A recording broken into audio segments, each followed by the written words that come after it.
sur intermarché.com. Le Grand Matin Sud Radio. Le petit déjeuner politique. 7h44, merci d'être avec nous. Le petit déjeuner politique ce matin de Boris Vallaud, qui est député des Landes et porte-parole du Parti Socialiste. Bonjour Boris Vallaud. Bonjour à vous. La relaxe de Bernard Tapie, la justice a fait son travail ou c'est un fiasco judiciaire ? J'allais dire qu'à tout le moins, pour autant que je puisse en juger, je ne commande pas la décision de justice, c'est qu'il y a quand même une curiosité juridique. C'est-à-dire qu'au civil, la transaction est reconnue comme frauduleuse, Bernard Tapie condamné à la rembourser, et puis là, au pénal, finalement, c'est plus frauduleux. Donc, je ne suis pas spécialiste de ces sujets-là, mais à tout le moins, comme observateur, ça laisse circonspect. Ouais. On rappelle que c'est François Hollande qui avait déposé un recours contre cet arbitrage qu'il trouvait quand même assez étrange. Absolument. Les conditions. Cela dit, il a bien fait, puisque ce sera quand même plusieurs centaines de millions d'euros qui seront remboursés à l'État. Ensuite, je ne sais pas ce que fera le parquet. Je crois qu'il y a une possibilité d'appel. On suivra ça. Oui, je ne commande pas le fond de cette affaire, mais enfin, il y a quand même quelque chose qui, à la lecture... Il y a de la suspicion. Il y a de la circonspection. Il y a de la circonspection, oui. C'est étrange, quoi, comme décision. Que le juge civil et le juge pénal ne disent pas la même chose. Aurait-il forcément interrogé exactement sur la même chose ? J'en sais rien. Mais voilà, il y a une forme c'était pas tout à fait la même chose. Parce il y a une forme de curiosité juridique qui, en effet, laisse quand même. Il y a les conditions d'arbitrage. Est-ce qu'il y a eu de l'escroquerie ou pas ? C'était ça qui était rendu. En tout cas, le remboursement devra être opéré. Et l'intérêt de l'État, de ce point de vue-là, j'espère... correctement garanti. Oui. Est-ce que Bernard Tapie mérite qu'on lui fiche la paix finalement aussi ? Alors vraiment, je ne pense pas que ce soit une question. C'est pas le genre de question qu'on pose au juge. C'est ce qu'il faut lui ficher la paix. Bien sûr, mais là je pose aussi un responsable politique. Est-ce qu'il est coupable ou pas ? Non, moi je veux qu'en toutes circonstances, s'il y a des choses à régler devant le juge, ce soit réglé. Voilà. Oui. La loi contre la haine sur Internet. Est-ce que vous avez voté cette loi qui est un peu controversée ? Je dois vous dire que pour ce qui me concerne, avec d'autres parlementaires, je me suis abstenu. La haine sur Internet, le déferlement de violence, considérer parfois un certain nombre d'échanges, ça relève vraiment de la décharge à ciel ouvert. C'est une abomination. Et je dois vous dire qu'on en a des boules au ventre. Oui. Et donc il y a la nécessité d'être intransigeant, implacable quand il s'agit de lutter contre la haine. La question qui se posait à nous, c'était cet équilibre entre la nécessité de lutter contre la haine et les libertés publiques. Et en l'occurrence, le sentiment qui a été le nôtre, qui est celui de la commission consultative des droits de l'homme, qui a rendu un avis juste après le vote. Oui. On l'aurait eu quelques heures avant, ça n'aurait pas été inutile, ou pendant le débat, mais enfin, c'est la première lecture, il y aura d'autres échanges au Sénat et peut-être à l'Assemblée nationale ensuite, pose la question de cet équilibre. On confie au GAFA une sorte de rôle de juge de première instance sur ce qui relèverait de la haine ou pas, à des algorithmes et, vous savez, à des travailleurs du clic qui souvent sont à l'autre bout du monde, dans un pays francophone quand il s'agit de la France, payer une misère, avec des sanctions qui sont tellement fortes que le risque est que, en réalité, les choses soient faites sans discernement et qu'il y ait une atteinte à la liberté d'expression. Et le sentiment aussi, c'est que nous ne nous sommes pas forcément donné les moyens en termes de justice, non pas pour, cacher les contenus haineux, mais sanctionner et prévenir cette haine raciale. Moi, je crois que, en tout cas, c'est parfois, quand je lis certaines choses, mon espérance. Oui. J'aimerais que les gens soient traînés dans les tribunaux, on en parlait tout à l'heure, et condamnés sévèrement, parce que le racisme, l'antisémitisme, ça n'est pas une opinion. Vous voyez, c'est un délit. Oui, c'est un délit. Bon, après, c'est quand il y a un débat d'idées, parfois des idées qui ne sont pas dans la bien-pensance, qui peuvent être aussi susceptibles de poursuites. C'est là où il y a débat, quoi. Bien sûr qu'il y a un débat. Bien sûr qu'il y a un débat. C'est la raison pour laquelle moi j'ai pris cette position, très conscient de ce qu'est Internet. Et il faut bien dire à ceux qui se livrent à ça qu'il n'y a pas d'impunité. Qu'ils sont justiciables et qui peuvent être traînés devant les tribunaux. Et il faut maintenant que la justice ait les moyens de le faire et qu'il n'y ait pas une forme de délégation. Oui. Et puis on voit que ça reste sur Internet, les écrits. On parlait il y a 10 minutes de cette histoire de Facebook, puis de ce couple, de ces gérants de Super U. Alors Internet a de la mémoire, parfois pour le meilleur, parfois pour le pire. Et cette photo qui revient, où ils exhibaient effectivement leur trophée en Afrique des animaux sauvages, et ils sont la curée d'ailleurs. Il y a de l'autorégulation qui est en effet insuffisante, mais ça ne peut pas être l'alpha et l'oméga dans un état de droit de la réponse à cette question. Création d'une nouvelle taxe sur les billets d'avion à partir de 2020, 1,50 € à 18 €, c'est une bonne idée ou pas ça ? Écoutez, d'abord, moi je trouve que c'est pas une mauvaise idée, parce que, vous savez, d'un point de vue environnemental, le bilan carbone d'un passager par avion est infiniment supérieur à celui qui utilise un train. Je vous donne juste un petit chiffre, parce que je me le suis noté. C'est en moyenne 14 grammes par passager et par kilomètre quand on est dans un train. C'est 285 grammes quand on est dans un avion. Et vous savez, nous avons proposé dans la loi mobilité il y a quelques semaines, l'instauration de deux choses. Une surtaxe, quand l'avion était à concurrence du train pour des temps de trajet à peu près équivalents. On préfère que les gens prennent le train parce que c'est plus écologiste.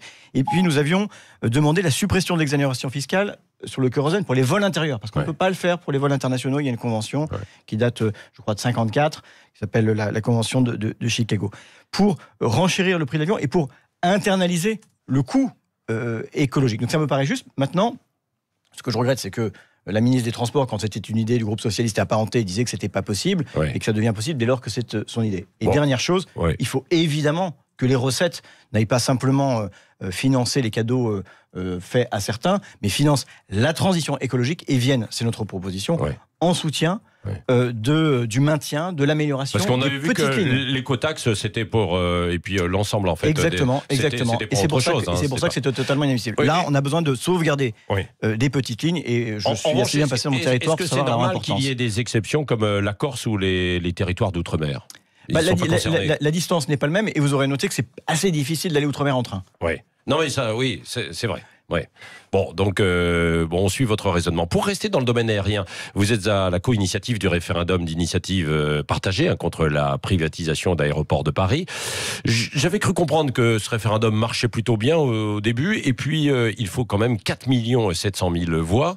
Vous en êtes où là aujourd'hui ?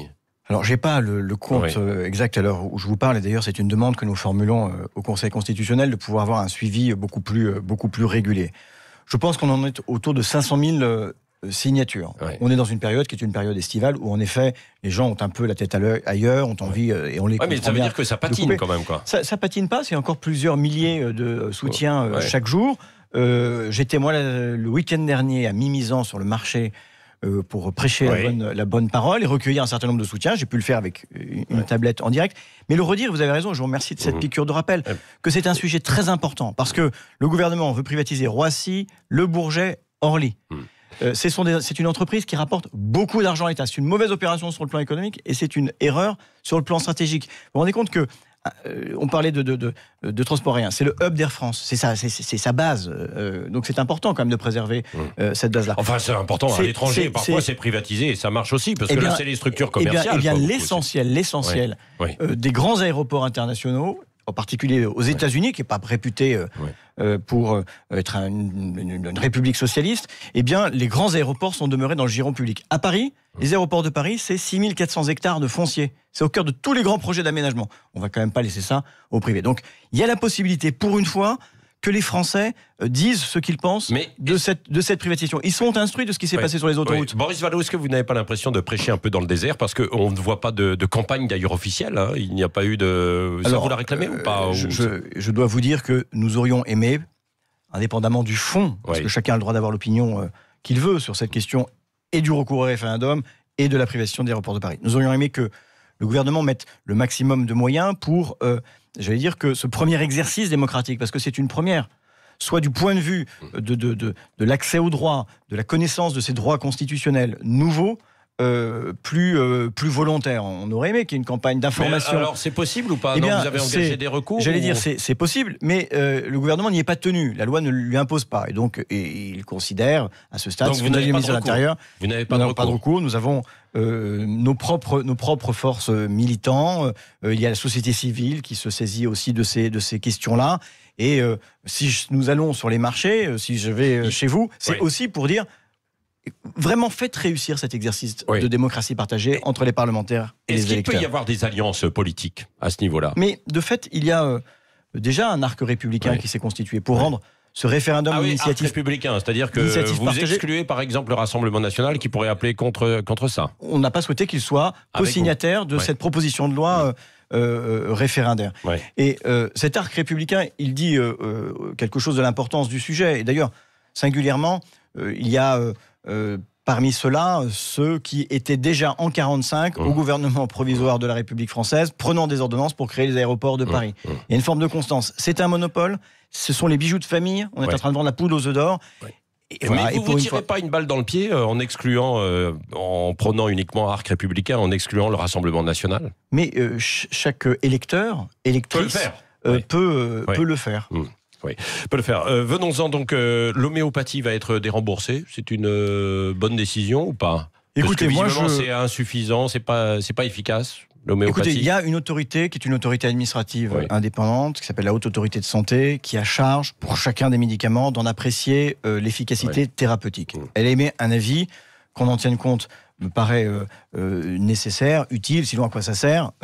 Bon, voilà, c'est vrai que dans d'autres dossiers, le gouvernement n'en tient pas compte. Mais en l'espèce, la décision a été prise. Je trouve qu'elle est fondée. Vous en prenez de l'homéopathie? Vous avez j'allais dire, j'en ai pris comme tout le monde, parce qu'en réalité, les Français. Oui, en famille, vous en prenez par exemple? Écoutez, il arrive qu'il soit prescrit et qu'on en prenne, ou qu'on passe à la pharmacie et qu'on en achète. Ce sera plus remboursé. Alors, avant 84, ça n'était pas remboursé. C'était remboursé en 84 à 65%, ça a été dégressif. Là, on a deux sujets. On a un, vous savez, il y avait beaucoup de Français qui prenaient ça pour soigner la bobologie.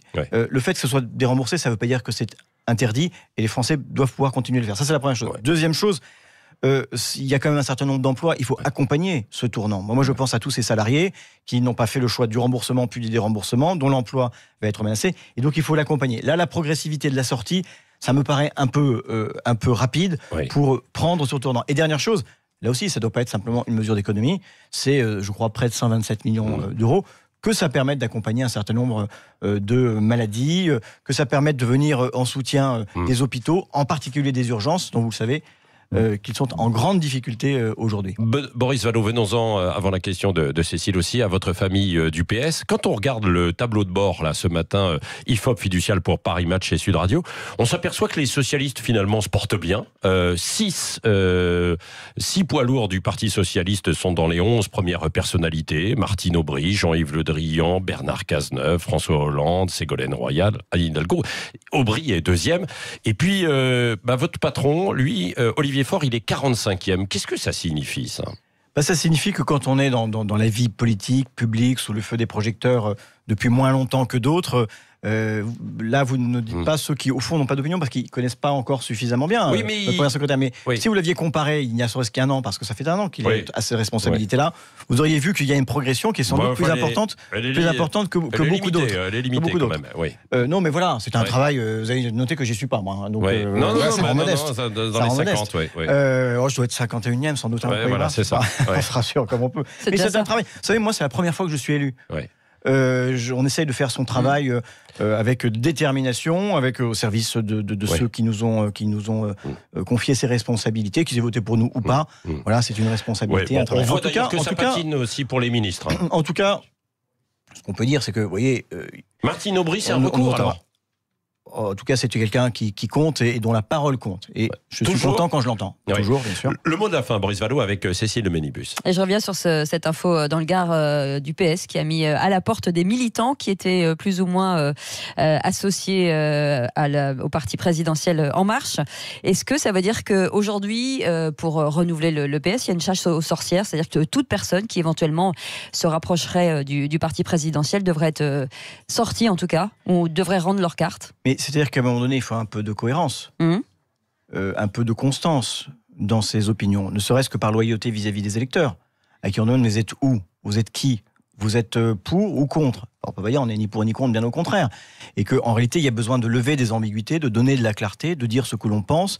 Est-ce qu'on est d'accord quand on est socialiste avec la suppression de l'ISF? Non, on ne peut pas être à la fois pour et contre. Donc voilà, j'appelle ça de la clarté par, souci de démocratie. Donc ça veut dire qu'il va y avoir une chasse aux sorcières? Il n'y a pas de chasse aux sorcières. Il n'y a pas de chasse aux sorcières. Vous avez des gens qui sont partis sans qu'on ait à les mettre à la porte.